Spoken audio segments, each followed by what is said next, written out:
এইবাৰ মোগল পৰাজয় হ'ল। লাচিত বৰফুকনে আৰু বাক হাজৰিকাই মিলি পৰাজয় কৰিলে মোগলক।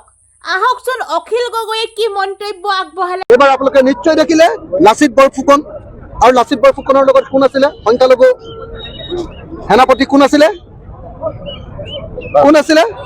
বাক হাজৰিকা। বাক হাজৰিকা আৰু লাচিত বৰফুকনে মিলি আমি এবাৰ মোগলক পৰাজিত কৰিলো। এবাৰ আমি শৰাইঘাটৰ ৰণত জয়ী হলো। এবাৰ আমি ৰকিবুল হুছেইন ডাঙৰীয়াক লগত লৈ এবাৰ আমি AIDF-ক হৰুৱালো। বদৰুদ্দিন আজমলক অভূতপূৰ্ব ভোটত অভিলেখ সংখ্যক ভোটত হৰুৱালো। দ্বিতীয়তে হিন্দু সাম্প্ৰদায়িক মৌলবাদী দল BJP-ক এবাৰ আমি পুৰা আঘাত কৰিলো। তেওঁলোকো মোটামুটি ধৰাশায়ী। 2024 চনৰ লোকসভাৰ নিৰ্বাচনে 2026 চনৰ লোকসভা বিধানসভা নিৰ্বাচনৰ কাৰণে বিৰোধী ঐক্য মঞ্চৰ সফলতাৰ দুৱাৰখন খুলি দিলে। এবাৰ 2024 চনৰ লোকসভা নিৰ্বাচনটো এটা ঐতিহাসিক নিৰ্বাচনত পৰিণত হ'ল।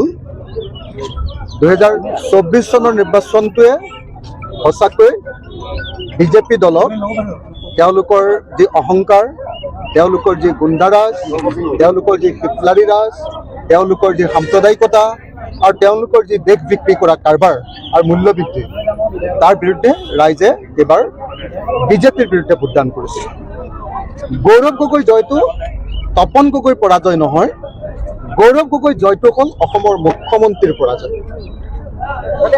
আমি যেতিয়া ৰাহুল গান্ধী আহিছিলে, মই নিজে প্ৰস্তাৱ দিছিলোঁ ৰাহুল গান্ধী ডাঙৰীয়াৰ সন্মুখত লখিমপুৰত।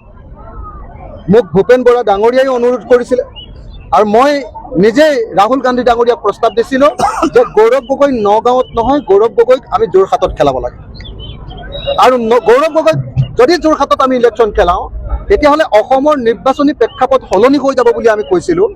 আৰু সেই অনুসৰিয়ে সেই ষ্ট্ৰেটেজি অনুসৰিয়ে উজনি অসমত আমি দেখিলোঁ যে এইবাৰ BJP সম্পূৰ্ণৰূপে তেওঁলোক দলিতচাট হৈ গ'ল।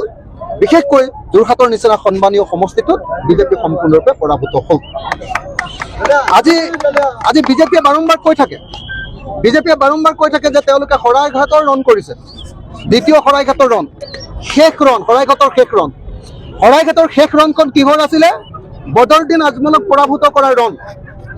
শৰাইঘাটৰ শেষ ৰণখন কি আছিলে? যেনেকৈ মোগলক অসমীয়া জাতিয়ে পৰাভূত কৰিছিলে, তেনেকৈ AIDF-ক পৰাভূত কৰাৰ ৰণ আছিলে। শৰাইঘাটৰ দ্বিতীয় ৰণখন, শেষ ৰণখন কি বুলি কৈছিলে? যে দিছপুৰৰ চাৰিসীমাৰ ভিতৰলৈ বদৰুদ্দিন আজমল পাৰ্টিক AIDF-ক আনিবলৈ নিদিয়াৰ ৰণ আছিলে। সেই ৰণত কোন জিকিলে এবাৰ? সেই ৰণত আমি জিকিলোঁ, বিৰোধী ঐক্য মঞ্চ জিকিলোঁ। এইবাৰ আপোনালোকে নিশ্চয় দেখিলে লাচিত বৰফুকন আৰু লাচিত বৰফুকনৰ লগত কোন আছিলে সংখ্যালঘু সেনাপতি কোন আছিলে বাক হাজৰিকা। বাক হাজৰিকা আৰু লাচিত বৰফুকনে মিলি আমি এইবাৰ মোগলক পৰাজিত কৰিলোঁ। এইবাৰ আমি শৰাইঘাটৰ ৰণত জয়ী হলোঁ। এইবাৰ আমি ৰকিবুল হুছেইন ডাঙৰীয়াক লগত লৈ এইবাৰ আমি AIDF-ক হৰুৱালোঁ। বদৰুদ্দিন আজমলক অভূতপূৰ্ব ভোটত অভিলেখ